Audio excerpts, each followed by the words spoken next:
사람은 사회적 동물이고 많은 인간관계 속에서 살아가고 있지만 그래도 궁극적으로는 그 누구도 대신해 줄 수 없는 자신 혼자의 삶을 살게 됩니다. 사랑하니까 결혼을 하지만 막상 결혼해서 보면 또 서로의 마음을 알아주지 못해서 다툼이 생기죠.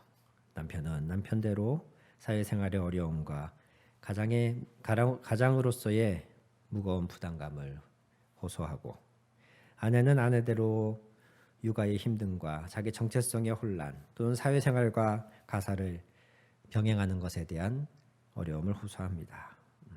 그러면서 남편은 아내를, 아내는 남편을 바라보며 서로 자기를 이해해 주지 못한다고 힘들어하기도 하죠.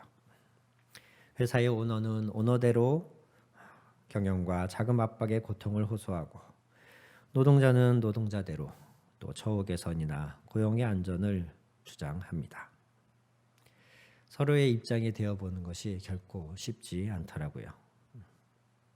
아무리 눈에 넣어도 아프지 않을 자녀라 해도 그 자녀의 인생을 대신 살아줄 수 없고, 병들었을 때 대신 아파줄 수 없습니다. 그 반대도 마찬가지이고요. 더불어 사는 것이 마땅하고 더불어 사는 것 안에 많은 기쁨과 행복이 있지만, 그러나 가장 중요한 결정은 자기 스스로 내려야 되는 게 인생입니다. 가장 중요한 상황에서는 혼자일 수밖에 없는 게 사람이에요. 그래서인지 사람들은 저마다 어떤 상황 또는 어떤 시점에서는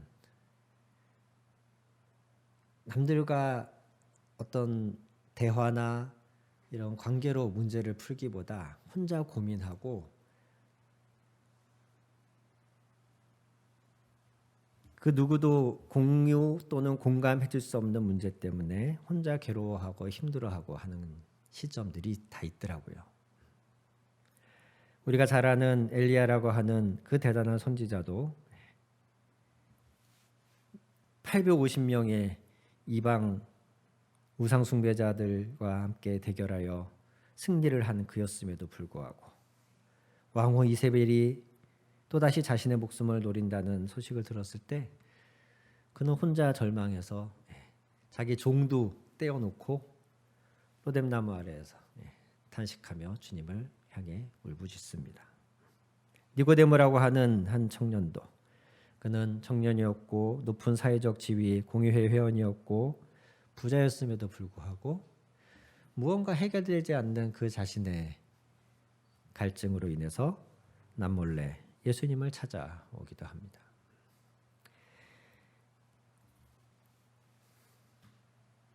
(38년) 된 병자는 자신의 병의 치유를 위하여서 연못을 떠나지 못한 채 베데스다 연못가에서 하염없이 그 연못을 바라보고 있어야만 했고, 혈루병으로 12년을 고생한 여인도 아무리 많은 비용을 들여서 좋은 의사에게 보여봤지만 자신의 병의 치유를 받지 못해서 결국 수많은 군중 사이에 몰래 숨어들어서, 왜 부정한 자신이 다른 사람들에게 눈에 띄거나 다른 사람들을 접촉하면 안 되거든요. 하지만 예수님을 만나야겠고 예수님께 꼭 다가가야겠으니까 몰래 자신을 숨긴 채 예수님을 대놓고 찾아가지 못하고 군중들 틈에서 손을 뻗어서 몰래 예수님의 옷자락을 만지기도 합니다. 이 모든 과정에 그 누구도 함께 해주거나 대신 해주지 못하고 다 혼자서 그 과정을 감내했어야 합니다. 오늘 본문 안에 나다나엘이라고 하는 사람이 비슷한 상황이었지 않나 하는 생각을 해봅니다. 예수님의 제자들을 소개하는 요한복음에서 다른 복음서에 기록되지 않는 재미있는 이야기들이 있는데, 그중에 오늘 나다나엘이 빌립이라고 하는 다른 제자의 소개를 받고 예수님께 나오게 되어지죠. 보통은 누구의 소개로 사람을 만나면 그 소개하는 사람이 가운데 서가지고 이쪽은 예수님이죠. 나사렛에서 오신 선지자들이 기록한 그분이시요. 빌립이 이렇게 소개하고 예수님 이쪽은 나다나엘입니다. 제 고향 사람인데 이러면서 이제 소개가 오고 가야 되는데 나다나엘은 반신반의하면서 무슨 나사렛에서 대단한 사람이 나오겠어? 하지만 이제 빌립이 하도 강권하니까 마지못해 따라가면서 반신반의하면서 이제 갔겠죠. 그런데 빌립의 이끌림을 받은 나다나엘이 예수님 앞에 섰을 때에 예수님은 너 누구니? 라고 묻는 게 아니고 대뜸 47절에 이렇게 되어 있죠. 보아라, 저 사람이야말로 참으로 이스라엘 사람이다. 그에게는 거짓이 없다.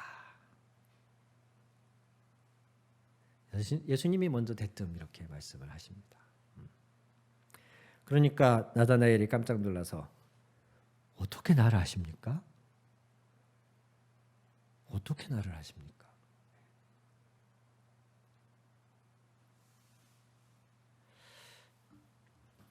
그 다음에 대답이 빌립의 생각을 완전히 180도 바꿔놓게 됩니다. 예수님 뭐라고 하셨습니까? 빌립이 너를 부르기 전에 네가 무화과 나무 아래에 있는 것을 내가 보았다. 빌립이 어떤 사람인지 자세하게 기록되어 있지는 않습니다. 다만 이 두 구절을 통해서 추측해 볼 수 있는데 나다나엘을 향해서 다른 사람도 아니고 예수님이 나다나엘을 보면서 참으로 이스라엘 사람이다. 그에게 거짓이 없다. 와, 예수님한테 이런 평가를 받을 수 있는 사람이 흔할까요? 그것도 아직 예수님을 만나기 전이잖아요. 우리처럼 보혈의 힘을 의지해서 성령의 도우심을 받아서 더 열심히 기도하고 신앙생활을 해서 변화되는 게 아니고 예수님을 만나기 전부터 이런 평가를 받는 나다나엘, 참 대단하다는 생각이 듭니다. 무언지는 모르겠지만 그는 정말 진짜 이스라엘이라고 말할 수 있을 만큼 그 안에 어떤 두 마음을 품지 않은 하나님을 향한 순전한 마음이 있었던 사람이라는 거예요. 이 반대의 종류의 사람들이 누가 있을까요? 바리새인, 사두개파, 제사장들 같은 사람들이죠. 그 사람들은 예수님의 이 표현을 빌자면 가짜 이스라엘 사람들인 거예요. 하나님이 원하시는 하나님의 선택받은 그 참 이스라엘 민족이라고 할 수 없는 껍데기만 그럴 뿐이지 속으로는 마치 회칠한 무덤같이 겉은 페인트 칠 예쁘게 해가지고 그럴듯해 보이지만 속에는 시체가 썩고 있는 그런 가짜 이스라엘 사람들이 그런 종교 지도자들이라면 나다나엘은 하나님을 향한 순전한 마음을 갖고 있는 참 이스라엘 사람이었던 거예요. 예수님이 보실 때 그의 신앙적인 지향점이 정말 순수하고 하나님을 향하여 있다는 걸 예수님을 알아보신 거예요. 그런 그가 무화과 나무 아래에 있는 것을 예수님이 보셨다라고 했을 때 이게 도대체 뭔가 도무지 알 수가 없죠. 무화과 나무 아래에 있다는 게 무슨 의미인가? 그 당시 무화과 나무 자체는 사람들 그 그늘 아래에서 사람들이 쉼을 한다거나 묵상을 한다거나 할 때에 자주 이용하던 장소라는 겁니다. 그런 곳에서 나다나엘이 뭘 하고 있었을까?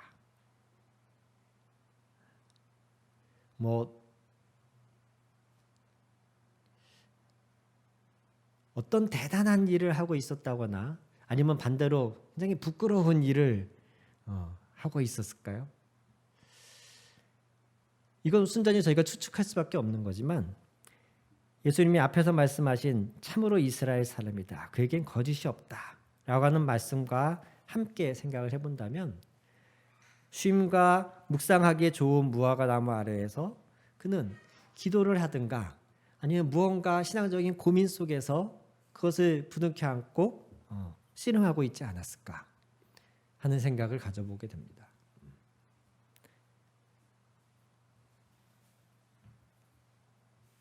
바로 그것을 예수님이 보시고 아셨다 라고 대답하시는 순간 나다나엘은 순간 태도를 바꿔서 선생님은 하나님의 아들이시오. 이스라엘의 왕이십니다. 라고 대답을 하는 거죠. 우리는 주는 그리스도시요 살아계신 하나님의 아들이십니다. 라는 고백을 베드로가 한 것만 기억하죠. 요한복음에선 나다나엘이 먼저 하는 거예요. 이게 굉장히 간과되고 있지만 굉장히 중요한 포인트입니다. 그리고 이게 이런 변화가, 이런 순간적인 태도 전환이 어떻게 가능했을까요?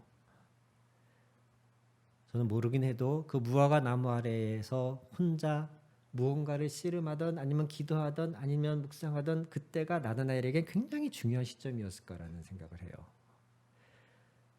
다른 무엇도 아닌 그 무화과 나무 아래에서 자기가 그렇게 가장 힘들게 중요하게 무언가를 붙잡고 씨름하고 있을 그때에 주님이 나를 보셨다. 이분이 그때 그런 나를 알고 계시다라는 이게 나다나엘한테는 정말 천지개벽하는 것 같은 깨달음이었고 감동이었던 겁니다. 이분이라면 하나님의 아들이시겠다.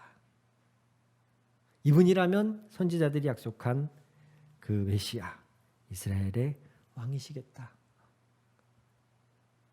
자신이 가지고 있던 가장 그 인생에 힘들거나 괴롭거나 고민되던 그 순간을 이미 이분이 알고 계셨다라는 것이 나다나엘에게는 완전히 천지가 개벽하는 깨달음이었던 거예요.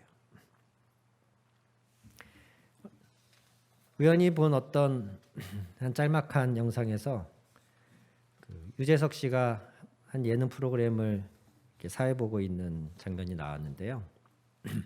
다른 건 다 제가 그냥 슬쩍 지나가서 기억을 못해요. 근데 어떤 예능 프로그램이었고 거기에 이제 갓 알려지기 시작한 어떤 여자 연예인이 이제 패널로 출연을 했어요.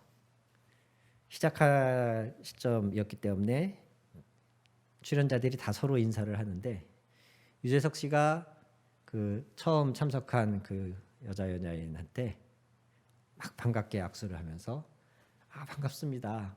이렇게 실제로 뵙는 건 처음인 것 같네요. 라고 인사를 딱 하니까 그 여자 연예인이 저를 아세요? 이렇게 물었어요. 그랬더니 유재석 씨가 그럼요. 알죠. 잘 알죠. 그러니까 그 말을 들은 그 여자 연예인이 반응이 어땠냐면 되게 막 감동하면서 막 감격하면서 어머 감사해요. 저한테 너무 선물이에요. 이렇게 대답을 하더라고요. 유재석 씨가 자기를 알고 있다는 게 자기를 이미 자기가 누군지 파악하고 있다는 게 그 출연자한테는 이제 막 뜨기 시작한 그 여자 연예인한테는 선물같이 느껴졌다는 거예요. 이 사람이 나를 알아? 그 누구였죠?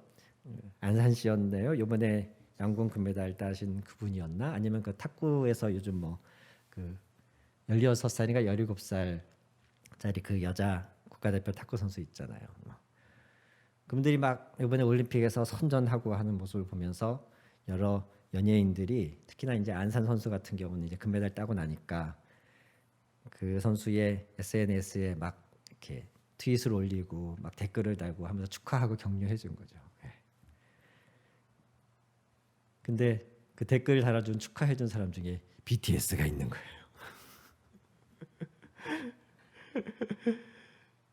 그러니까 이 선수가 너무 감격을 하는 거죠.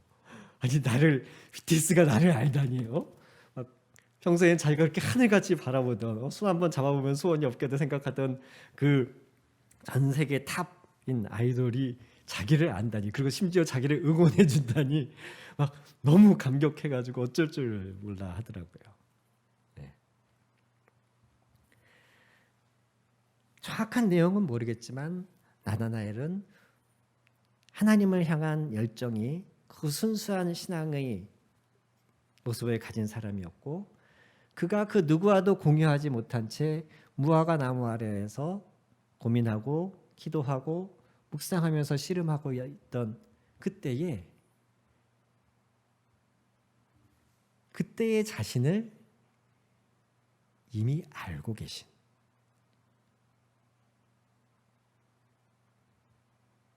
그런 자신을 이미 기다리고 계신 그분을 나다나엘이 만난 겁니다. 나다나엘은 빌립의 손에 이끌려서 자기가 찾아왔다고 생각했을 거예요. 아, 그래, 친구의 부탁이니까, 아는 사람의 부탁이니까, 그래, 못 이기는 척 가보자. 내가 노력해서, 내가 내 의지로, 내가 선심 써서 예수님께 찾아왔다고 생각했을 거예요. 그런데 가서 그분을 만났더니 그분이 어떤 분이냐? 이미 나를 알고 계시고, 그것도 가장 중요한 순간에, 가장 내게 의미 있고 내 인생에 중요하고 어떤 큰 영향을 미칠 문제에 대해 고민하고 기도하고 생각했을 그때의 나를 알고 있는 그분을 만난 거예요. 이게 나다나엘에게는 선물이었고 감격이었던 겁니다. 사랑하는 성도 여러분, 내가 힘들게 어렵게 열심히 노력해서 하나님을 만나는 것 같지만, 우리가 그럴 때 있잖아요. 가끔 정말 기도가 안 될 때 있고, 특히 요즘처럼 코로나 때문에 이렇게 대면으로 예배하지도 못하고 성도들과의 어떤 이런 나눔도 못하고 막 부르짖으면서 좀 이렇게 뜨거 기도도 못하고, 그냥 전에 어떤 책에서 읽은 글이 생각나는데, 지옥으로 가는 길은 절벽이 아니고 완만한 내리막길이다 라는 글귀가 있었어요. 이게 의미하는 바가 느껴지시죠? 지옥으로 가는 길은 어느 날 갑자기 우리를 확 망하게 하는 그런 낭떠러지가 아니고, 이게 내리막길인지도 모르게 그냥 가다 보면, 한참 가다 보면 거기가 지옥인 아주 완만한 내리막길이라는 거예요. 요즘 우리가 정신 안 차리면 그런 완만한 내리막길, 지옥을 향하고 가는 내리막길을 걷게 되지 않을까 하는 우려가 좀 돼요. 정신 차리고 뭔가 다시 기도를 해봐야지. 뭔가 내가 지금 놓치고 있는 것 같은데, 뭔가 지금 문제도 좀 많고 일도 잘 안 풀리고 뭘 해야 될지도 모르겠고 말씀도 뭐 안 본 지 오래됐고, 이런 상황에서 우리가 다시금 실마리를 찾으려고 노력할 때, 아니면 하나님과의 그 어떤 만남의 감격이나 예배의 감동들을 다시 회복하려고 할 때 이게 쉽지가 않습니다. 그 습관이라는 게 무서워가지고요. 몇 달을 기도 안 하던 사람이 어느 날 갑자기 예배 오늘 기도해야지 하고 예배실 나와가지고 탁 앉아서 주님 한다고 갑자기 기도가 쏙쏙 안 돼요 그거. 우리의 몸과 마음과 영혼이 이미 다른 거에 많이 이렇게 습관이 되어져서, 그게 마치 안 하던 운동을 하면 한동안 고생하고 막 근육통이 오고 이러는 것처럼, 안 하던 어떤 영적인 활동을 하려고 하면 이게 쉽지가 않다는 겁니다. 그래서 그런 과정을 겪어서 우리가 그래도 포기하지 않고 하다 보면 이제 다시금 하나님과의 어떤 성령의 인도하심이나 말씀의 은혜를 받는 것들이나 이런 것들이 다시 일어나기 시작하는데, 이런 과정을 겪은 성도들은 자기도 모르게 좀 그런 착각을 하게 되는 게 있어요. 뭐냐면, 내가 열심히 노력해야, 내가 수고해야 하나님을 만날 수 있다. 하나님 만나는 과정은 참 좀 어렵다. 좀 피곤하다. 그러니 쉽게 잘 되지도 않거니와 되게 마음 단단히 먹고 작정하고 해야 되는 어떤 일이다. 이런 어떤 이미지가 형성이 되는 경우들을 봅니다. 그러나요? 그럼에도 불구하고 우리는 이 한 가지 사실을 기억해야 합니다. 우리가 그렇게 잘 되지 않는 몸을 내 스스로의 무릎을 쳐서 하나님 앞에 꿇려서 하나님께 나아가려고 애쓰고 수고하고 하는 그 모든 것, 우리의 노력도 필요하고 그 과정이 쉽진 않았지만, 그렇게 해서 우리가 주님을 다시 만나고 주님 앞으로 나아갔을 때에 우리가 만난 그분이 어떤 분이냐면 이미 그런 나를 아시고 계시고 그런 내가 오기를 기다리고 계시고 나아가서 내가 포기하지 않도록 그 과정에 함께 하셨던 주님이시라는 거예요. BTS가 내 SNS에 댓글만 달아줘도 날아갈 것 같이 기쁜데 만군의 여호와 창조주 하나님 우리 구세주 예수가 내가 그분을 애써 찾아내기 전부터 나를 알고 계셨다는 거. 내가 그분 앞에 나아올 수 있도록 여러 사람과 상황과 조건으로 이미 인도하고 계셨다는 거. 심지어 그것이 그분의 사랑 때문이며 그 사랑은 마지막까지 나를 포기하지 않으실 거라는 거. 이것이 진리이며 이것이 오늘 우리에게 주시는 하나님의 메시지인 것을 믿으십시오. 그리고 안심하십시오. 좀 이미 나를 아시고 기다리고 계셨던 그 주님 품에서 좀 안식하십시오. 너무나 유명하고 자주 이야기되는 비유이지만 아버지의 재산을 탕진하고 뒤집고 돌아가면서 그 탕자는 얼마나 불안했겠습니까? 심지어 이미 마음 안에서 난 이제 아버지의 자식도 아니다. 내가 그냥 우리 아버지 집에서 종으로라도 내가 얹혀 살겠다. 종이라고 하셔도 내가 할 말이 없다. 이런 마음과 이런 자세로 아버지께 갔지만 그를 알아본 아버지는 왼발로 뛰어와서 저 멀리서 아들의 실루엣이 보일 때부터 달려와서 끌어안아 주시는 이미 기다리고 계시는 여전히 사랑하고 계시는 아버지였다는 겁니다. 그런 아버지 품에 안겨서 그 탕자가 계속 불안해하고 염려하고 아빠가 지금은 날 이렇게 환영해지만 내일 자고 일어나면 마음이 어떨지 몰라 이런 생각을 한다면 얼마나 불행하겠습니까? 이미 나를 알고 계신 사랑하고 계신 기다리고 계신 끝까지 지켜주실 그분이 우리가 만났고 우리가 믿는 주님이십니다. 여러분 지금 상황이 우리를 많이 힘들게 하지만 한번 크게 심호흡을 하시고 나를 만나주고 계신 그분의 이러한 사랑과 택하여 주심과 지켜주심을 충만하게 누리시며 그분 안에서 안식하게 되기를 주님의 이름으로 축원합니다. 요한복음 15장 16절 말씀하시길 너희가 나를 택한 것이 아니라 내가 너희를 택하여 세운 것이다. 이미 하나님이 나를 알고 택하고 부르셨습니다. 불안해하지 마세요.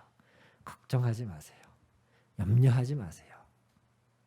내가 만난 그분이 어떤 분인데 나를 이끌어주신 그분이 어떤 분인데